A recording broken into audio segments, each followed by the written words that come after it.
Welcome back to Lucas Oil Lesson 27. Wayne Lucas here. Glad you could join me. I'm reading from the Gospel of Luke 11:39. Jesus said, "The Pharisees clean the outside of the cup and dish, but inside you, full of greed and wickedness." Wow, that seems harsh, doesn't it?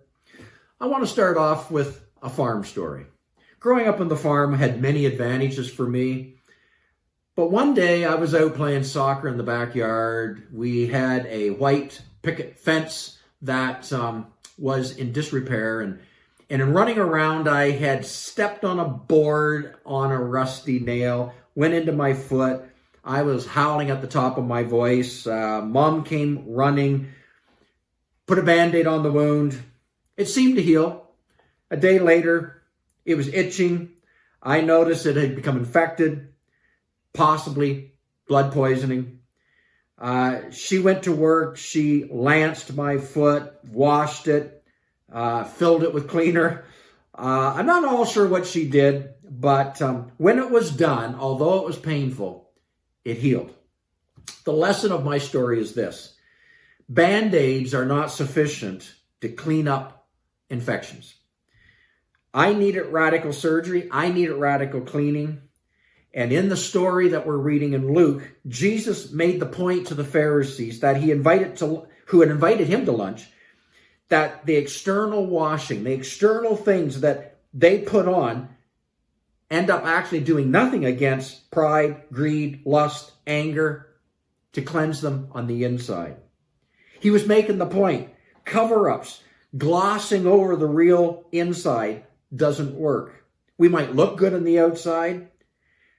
They looked good on the outside. They, maybe like us, attended their church, gave to projects, were generous that way, maybe dressed in a certain way, talked a certain way, knew a lot. But inside, the problems festered. And at a most unexpected and inappropriate moment, anger, lust, greed came to the surface. Jesus stands at the door of your and my life, and he knocks.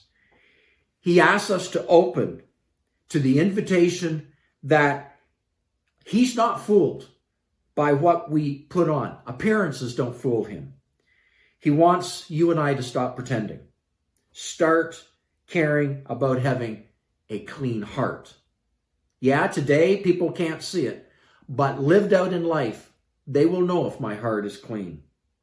We're told in 1 John 1:9 that if we confess our sin, in other words, we admit to the infection, that he is faithful and just. He will forgive us of our sin, and he will cleanse us, just like my mom cleansed my sore foot.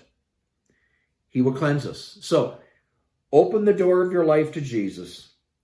He will come and cleanse you from the inside out. Whatever's infecting the inside of you today, why don't you give it to the Lord? Truly give it to him and let him do a deep work in your heart. Thanks for joining me.